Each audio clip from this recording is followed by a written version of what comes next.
Thank you for staying tuned. It's now time for the news review.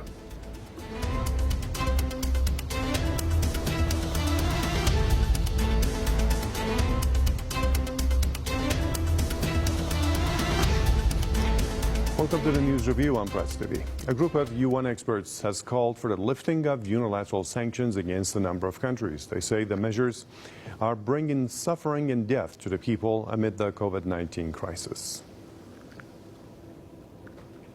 Sanctions that were imposed in the name of delivering human rights are in fact killing people and depriving them of fundamental rights, including the rights to health, to food, and to life itself.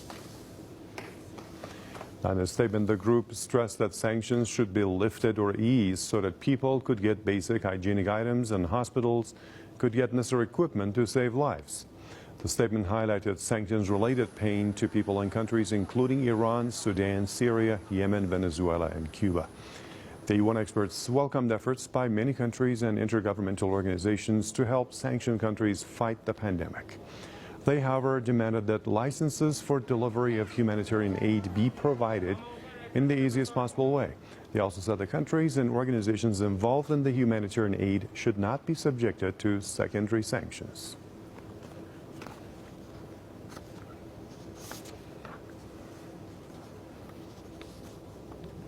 Now, sanctions in the presence of COVID-19. Let's discuss this a little bit. We'll have Marcus Papadopoulos, publisher and editor of The Politics First, so joining us from London, and Tony Gosling, investigative journalist out of Bristol. Good to see you, gentlemen.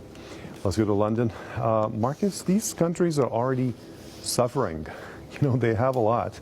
That's what the sanctions have been doing. And I cannot think of any reason, any justification, whatever we could call it, to simply add salt to injury. COVID-19 is claiming lives.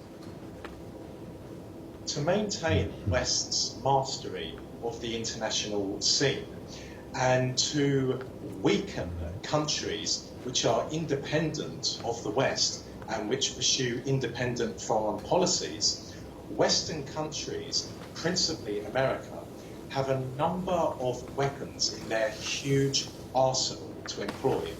And one of the most powerful, one of the deadliest of weapons which the West uses to achieve the aforementioned objectives are sanctions. And if we look at countries around the world, such as Cuba, Venezuela, Syria, and Iran, the American sanctions on these countries have amounted to not just war crimes, but crimes against humanity. Indeed, it is very clearly stipulated under international law that sanctions targeting the civilian population of countries, which Western sanctions are doing exactly that in countries such as Syria, Iran, and Cuba, amount to war crimes and amount to crimes against humanity.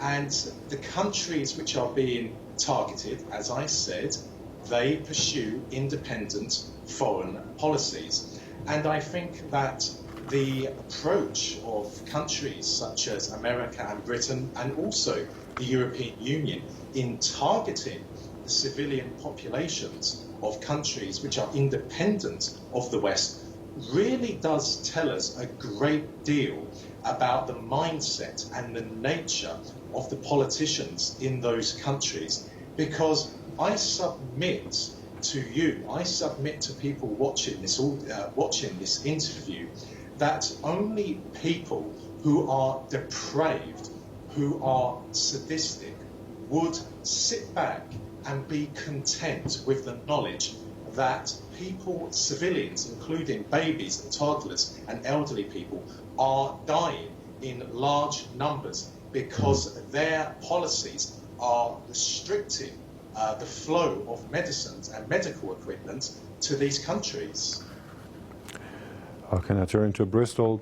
Tony, you've heard of those countries, the organizations or countries reaching out to countries under sanction, and when it comes to helping them with COVID-19, they are threatened with secondary sanctions. Is there a way you could think of for those countries to be reached out to?